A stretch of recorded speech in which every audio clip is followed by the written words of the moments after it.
Hello everyone, Vescom here. From Other Suns is an upcoming VR sci-fi FPS developed by Gunfire Games, who have already made a few great VR games. Especially Chronos and Dead and Buried should be familiar to most Rift users, but they have also made a game called Hero-Bound Spirit Champion, which is a fun little action RPG available for both Rift and Gear VR. As someone who has played all three of those games before, I definitely had high expectations going into this open beta. In fact, From Other Suns has been right at the top of my list of games I'm most looking forward to, along with Doom VFR and Arctica 1.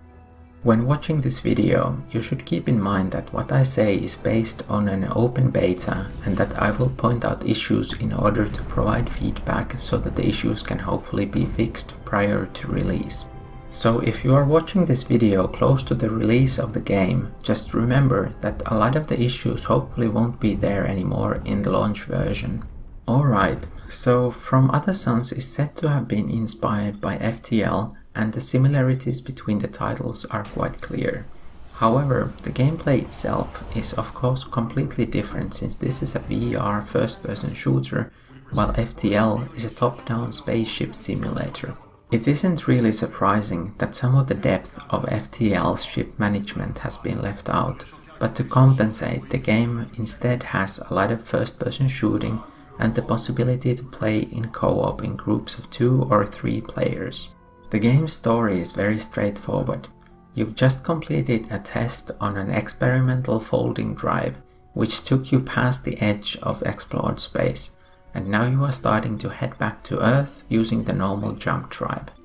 However, some kind of new alien race followed you, and they are also heading towards Earth, so your job is to get to Earth before the aliens catch up to you. The basic gameplay loop is fairly simple. You jump to a new system where you may encounter something, and once you're done with that, you head over to the next system. Some systems have space stations which show up on the star map with 2 different icons. One type of station has a store where you can buy fuel, missiles or new guns for your ship, hire new crew members, upgrade your ship or repair the ship's hull. The other type of stations have people on them who need your help.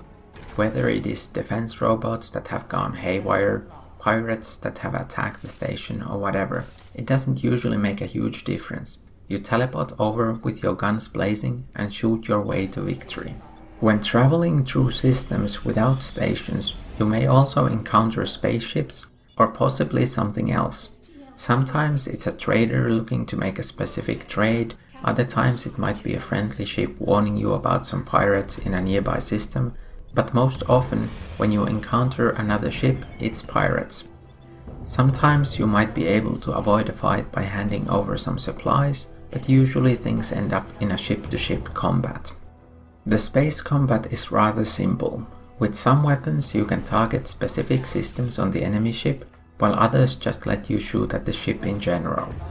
The weapons take a while to recharge, and while waiting you can order your crewmates to move around to different rooms on your ship. If a system on your ship takes damage, you will need to repair it to restore functionality, and that of course is the most important job for your AI-controlled crewmates. It is also possible for you to grab a repair gun and do the repairs yourself. The enemies may also teleport over a boarding party that will go around your ship destroying different systems. Usually in those cases it is easiest to go deal with them yourself, since that reduces the risk of random crew members dying. In general, keeping your crew members alive is a very important part of the game, because the game has permanent death, just like FTL. If you die, you can pick another crew member that you want to start playing, but if you run out of crew members, the campaign ends. However, there is an exception to this in the co-op mode, where it is enough for just one player to have an alive crew member that they play. Once you start running out of crew, you start playing as weaker robots. All in all, that seems like a good solution for how the co-op works. Anyway, back to the space combat. When compared to FTL, it is much more rare and it really lacks depth. You don't need to adjust the amount of power different systems are getting.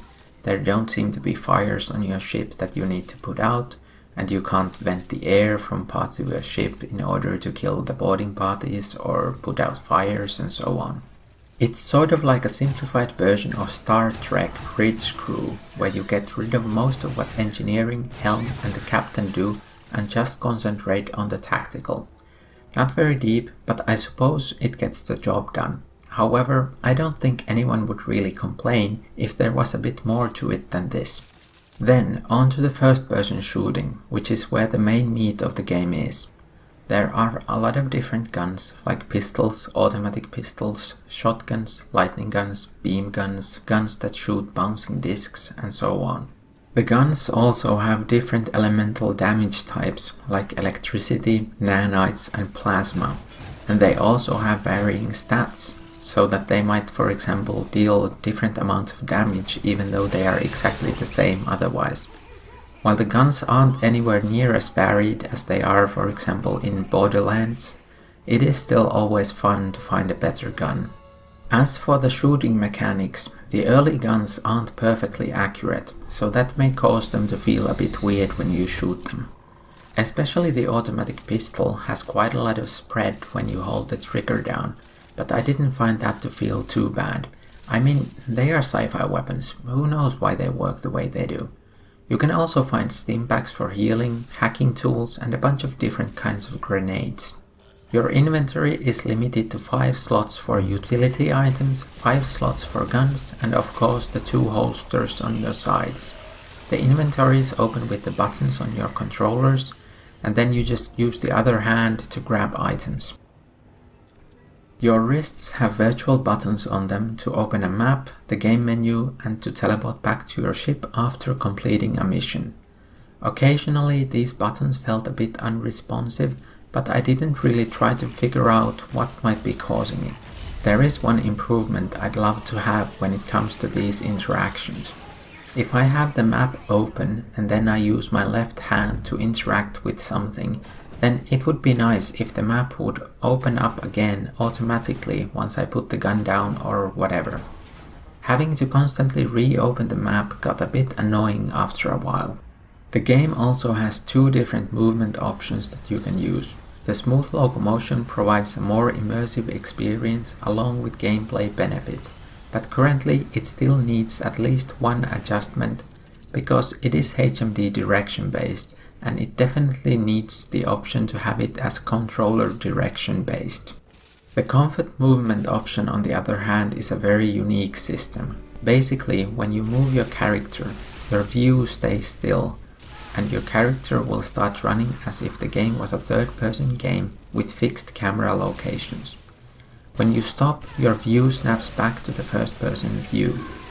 If you move the character out of sight, the view will also automatically snap to your character. With the comfort mode, the movement definitely reminded me a lot of Chronos. It is a great idea which lets you have a comfortable, non-teleport movement option for those who are prone to VR sickness, but at the same time it also limits your gameplay as you can't shoot and you can't look around corners while moving. The enemy variety is alright, I guess. During the beta, I ran into pirates who used a variety of different guns, a few types of robots and some aliens. Some of the pirate missions also had a pirate boss who was tougher than the rest of them. I think the mission and the enemy variety are things that could always be expanded upon in a game like this. Of course, it is very likely that there are still mission types and perhaps even enemy types I never ran into, but it still felt like a bit too many of the missions were just about clearing the station of hostile robots or pirates.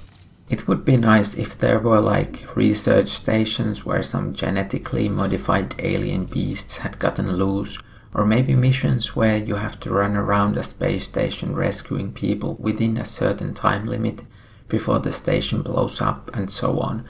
I don't know, maybe there are missions like those in the game already. If so, that's awesome. Another idea that popped into my head while playing was that I'd really like to be able to teleport to friendly space stations. Maybe they could be like stores that sell guns and stimpaks. Maybe those stations could also have some small missions where you would deal with the local gang that is causing trouble on the station, or help a mechanic fix the station's life support system. I think something like that would add quite a lot to the overall experience, since the friendly encounters would make the game world feel more real. However, this seems like something that would require quite a lot of new systems to be built into the game, so I guess the chances of getting something like this are quite small. Alright, let's go over some of the issues I ran into during the beta. Obviously the game isn't quite optimized yet, and there were some frame drops. Nothing major though, so I'm not too concerned about that. Then there was an issue with some of the mission intros not really matching up with the randomly generated mission. Like sometimes the mission giver was talking about leaving some keycards around to help out with the mission, but the actual mission then had like 4 rooms, 5 pirates to kill, and no doors that were locked and required a keycard. Now obviously this isn't really a game-breaking issue, but it would be nice if the game actually generated the levels to match the details the NPC gives. It would just make the whole experience feel a bit more real and consistent. Another mission-related issue is what you can do after you complete them.